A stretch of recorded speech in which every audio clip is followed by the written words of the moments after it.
നമസ്കാരം. ആനന്ദ് ന്യൂസിലേക്ക് എല്ലാ മാന്യ പ്രേക്ഷകർക്കും സ്വാഗതം. മുഖ്യമന്ത്രി പിണറായി വിജയനുമായി ബന്ധപ്പെട്ട് വരുന്ന വിഷയങ്ങളിൽ, അതായത് ഈ വിവാദ പരാമർശങ്ങൾ അടങ്ങിയ വിഷയങ്ങളിലൊക്കെ മലപ്പുറം വിരുദ്ധ പരാമർശത്തിലേക്ക് AP സുന്നി വിഭാഗം ഇപ്പോൾ രംഗത്തെത്തിയിരിക്കുകയാണ്. അവർ പറയുന്നത് ആഭ്യന്തര വകുപ്പ് പ്രതിസന്ധിയിലാകുമ്പോഴൊക്കെ സംഘപരിവാറിന് നാവ് കടം കൊടുക്കുന്ന രീതിയിലേക്ക് പോകുന്ന ഒരു സാഹചര്യം മുഖ്യമന്ത്രിയിൽ നിന്നുണ്ടാകുന്നു. ഇത് പറയുന്ന മറ്റാരുമല്ല കേട്ടോ, SSFൻ്റെ മുൻ സംസ്ഥാന സെക്രട്ടറിയും യുവജന നേതാവുമായിട്ടുള്ള, അതായത് AP സുന്നി വിഭാഗത്തിൻ്റെ യുവജന നേതാവുമായിട്ടുള്ള മുഹമ്മദ് അലി കിനാലൂരാണ്. ഒരു മുഖ്യമന്ത്രിക്ക് എത്രത്തോളം ഒരു ഇടതുപക്ഷ മുഖ്യമന്ത്രിക്ക് എത്രത്തോളം താഴാനും ചെയ്യാനും കഴിയുമെന്നതിൻ്റെ അവസാനത്തെ ഉദാഹരണമാണ് ഇത് എന്ന് പറഞ്ഞുകൊണ്ട് തുടങ്ങേണ്ടിയിരിക്കുന്നു.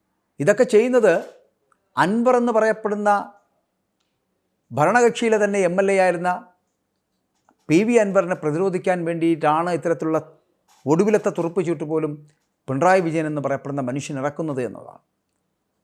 മലപ്പുറത്തെ മുൻനിർത്തിക്കൊണ്ട് സംഘപരിവാരം കാലങ്ങളായി നടത്തിക്കൊണ്ടിരിക്കുന്ന പ്രസ്താവനയാണ് പത്രത്തിലൂടെ മുഖ്യമന്ത്രി പറഞ്ഞതായി അടിച്ചു വന്നത് എന്നുള്ളതാണ്.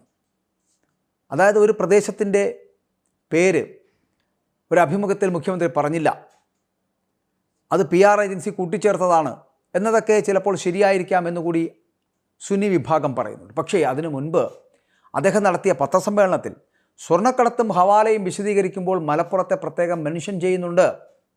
അതായത് ഒരു ഇടതുപക്ഷ മുഖ്യമന്ത്രി ഇങ്ങനെ പറയുന്നത് ശരിയാണോ? ഒരു ഇടതുപക്ഷ മുഖ്യമന്ത്രിക്ക് ഇങ്ങനെയൊക്കെ താഴ്ന്നു കൊടുക്കാൻ കഴിയുമോ?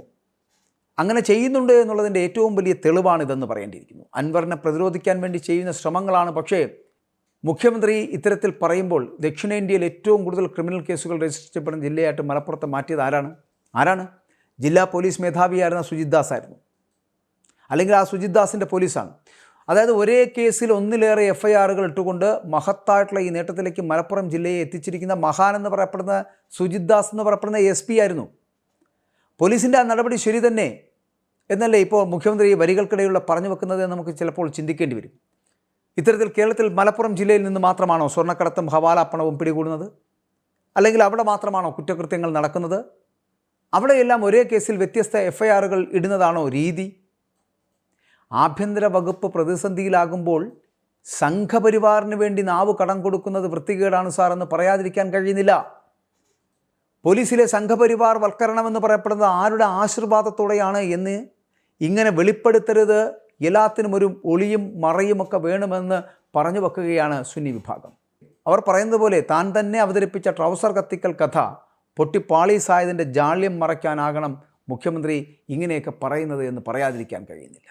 അദ്ദേഹം ഹിന്ദു പത്രത്തിൽ നൽകിയിട്ടുള്ള അഭിമുഖത്തിൽ പറയുന്ന ഉത്തരങ്ങളെന്ന് പറയപ്പെടുന്നത് ചില ചോദ്യങ്ങൾ ബാക്കിയാക്കുന്നതാണ് എന്നുള്ളതാണ്. അദ്ദേഹം മലപ്പുറത്തെക്കുറിച്ച് പറയുന്നു, ഹവാല പണം പിടികൂടിയതിനെ പറയുന്നു, സ്വർണ്ണക്കള്ളക്കടത്ത് കേസിനെക്കുറിച്ച് പറയുന്നു, ദേശവിരുദ്ധ പ്രവർത്തനങ്ങൾക്ക് വേണ്ടി ആ പണം ഉപയോഗിക്കുന്നു എന്ന് പറയപ്പെടുന്നു. അങ്ങനെ മലപ്പുറത്ത് നിന്ന് പിടികൂടുന്ന ഹവാല പണവും സ്വർണവും ദേശവിരുദ്ധ പ്രവർത്തനങ്ങൾക്ക് ഉപയോഗിക്കുന്നു എന്നാണെങ്കിൽ അതിൻ്റെ പേരിൽ സംസ്ഥാന ആഭ്യന്തര വകുപ്പ് എത്ര കേസ് രജിസ്റ്റർ ചെയ്തു എന്ന് പറയണ്ടേ? ഇനി സ്വർണവും പണവും ആർക്ക് വേണ്ടി കൊണ്ടുവരുന്നു എന്നതിൽ ആഭ്യന്തര വകുപ്പ് അന്വേഷണം നടത്തിയിട്ടുണ്ടോ, അല്ലെങ്കിൽ ആരെങ്കിലും അറസ്റ്റ് ചെയ്തിട്ടുണ്ടോ എന്ന് പറയണ്ടേ?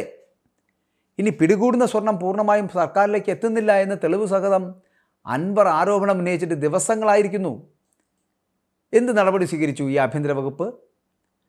അതുപോലെ സ്വർണം പൊട്ടിക്കൽ കേസുമായിട്ട് ബന്ധപ്പെട്ടിട്ട് ADGP അജിത് കുമാർ ഉൾപ്പെടെ ഉന്നത ഉദ്യോഗസ്ഥർക്ക് പങ്കുണ്ട് എന്ന് ഒരു നിയമസഭാ അംഗം പരസ്യമായ ആരോപണം ഉന്നയിച്ചിട്ട് സിറ്റിംഗ് ജഡ്ജിയെ കൊണ്ട് അന്വേഷിപ്പിക്കണമെന്ന് ആവശ്യപ്പെട്ടിട്ട് സർക്കാർ അനങ്ങാത്തത് എന്താണ്? അപ്പോൾ സർക്കാർ ആരെയാണ് ഭയക്കുന്നത്? ആരെയാണ് സഹായിക്കുന്നത്? സ്വർണ്ണക്കടത്ത് ഹവാല സംഘങ്ങളുമായി അൻവറിന് ബന്ധമുണ്ട് എന്നാണെങ്കിൽ അതും കൂടി അന്വേഷണ പരിധിയിൽ ഉൾപ്പെടുത്തൂ. അങ്ങനെ അതും കൂടി അന്വേഷണ പരിധിയിൽ ഉൾപ്പെടുത്തി ജുഡീഷ്യൽ അന്വേഷണത്തിന് സർക്കാർ തയ്യാറാകുമോ? കുഴൽപ്പണ ഇടപാടുമായി ബന്ധപ്പെട്ട് നടന്നു എന്ന് സംശയിക്കുന്ന കൊലപാതക കേസുകളിൽ ഒരെണ്ണമെങ്കിലും തെളിയിക്കാൻ ഈ പോലീസിന് കഴിഞ്ഞിട്ടുണ്ടോ? അങ്ങനെ പല ചോദ്യങ്ങളുണ്ട്. ഇദ്ദേഹം പറഞ്ഞു വെച്ച ഉത്തരങ്ങളിൽ തന്നെ പല ചോദ്യങ്ങളുണ്ട്. സർക്കാരിൻ്റെ മടിയിൽ കനമില്ല എന്നാണെങ്കിൽ സ്വർണ്ണക്കള്ളക്കടത്ത് കേസിലുണ്ടായ പുതിയ വെളിപ്പെടുത്തലുകളുടെ പശ്ചാത്തലത്തിൽ സ്വതന്ത്ര അന്വേഷണത്തിന് സർക്കാർ സന്നദ്ധമാവുകയല്ലേ ചെയ്യേണ്ടത്? അത് ചെയ്തിട്ടുണ്ടോ? ഒപ്പം ADGP അജിത് കുമാർ RSS നേതാക്കളുമായി 1.5 വർഷം മുമ്പ് നടത്തിയ കൂടിക്കാഴ്ച, ആ സമയത്ത് തന്നെ മുഖ്യമന്ത്രിയെ ഇൻ്റലിജൻസ് അത് അറിയിച്ചിട്ടും എന്തുകൊണ്ട് നടപടി ഉണ്ടായില്ല? അത് തെറ്റായ നടപടിയാണ് എന്ന് CPI മുതൽ DYFI വരെ പറഞ്ഞിട്ടും മുഖ്യമന്ത്രി ഇപ്പോഴും അയാൾക്ക് സുരക്ഷാ കവചം ഒരുക്കുന്നത് എന്തുകൊണ്ടാണ്? അയാളെ എന്തുകൊണ്ടാണ് ചുമതലയിൽ നിന്ന് നീക്കാത്തത്? ഇങ്ങനെയുള്ള ചോദ്യങ്ങൾ, നിരവധി ചോദ്യങ്ങളില്ലേ? അതായത് മുഖ്യമന്ത്രിയുടെ ഹിന്ദു പത്രത്തിലെ അഭിമുഖം എന്ന് പറയപ്പെടുന്ന അൻവറിൻ്റെ ആരോപണങ്ങളെ ശരിവെക്കുന്നതാണ്. മലപ്പുറത്തെ മുൻനിർത്തി മറ്റൊരു ധ്രുവീകരണത്തിന് ബഹുമാനപ്പെട്ട മുഖ്യമന്ത്രി ശ്രമിക്കുകയാണ്. മലപ്പുറം ദേശവിരുദ്ധ പ്രവർത്തനങ്ങളുടെയും മുസ്ലിം തീവ്രവാദത്തിൻ്റെയും കേന്ദ്രമാണ് എന്ന് മുഖ്യമന്ത്രി നേർക്കുനേർ പറയുന്നില്ല എന്നേ ഉള്ളൂ. പറയാതെ പറഞ്ഞതിൽ അതുണ്ട് എന്ന് പറയാതിരിക്കാൻ കഴിയുന്നില്ല.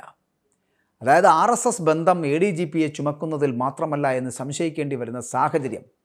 RSS ബന്ധത്തെക്കുറിച്ചുള്ള ചോദ്യങ്ങൾക്ക് കരിപ്പൂരിലെ സ്വർണ്ണക്കടത്ത് ഏതായാലും ഒരു ഉത്തരമല്ല എന്ന് പറയാതിരിക്കുവാൻ കഴിയില്ല. അതെന്തുകൊണ്ടാണ് അത്തരത്തിലുണ്ടാകുന്നത് എന്നുള്ളതാണ്.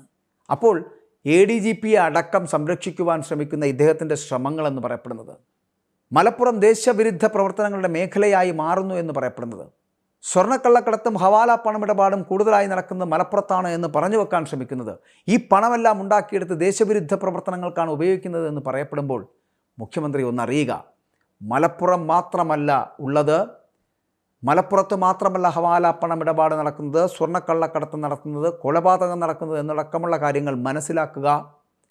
കാരണം കേരളത്തിൻ്റെ അങ്ങോളം ഇങ്ങോളം നടക്കുന്ന പല സംഭവവികാസങ്ങളും കണ്ടില്ല എന്ന് നടിക്കുന്ന മുഖ്യമന്ത്രി മലപ്പുറത്തെ മാത്രം ഇങ്ങനെ കുറ്റപ്പെടുത്താൻ നടത്തിയ ഒരു ശ്രമം എന്ന് പറയപ്പെടുന്നത് ഒരു പാഴ്വേലയാകി പോകുമെന്ന് പറയാതിരിക്കുവാനും കഴിയുന്നില്ല.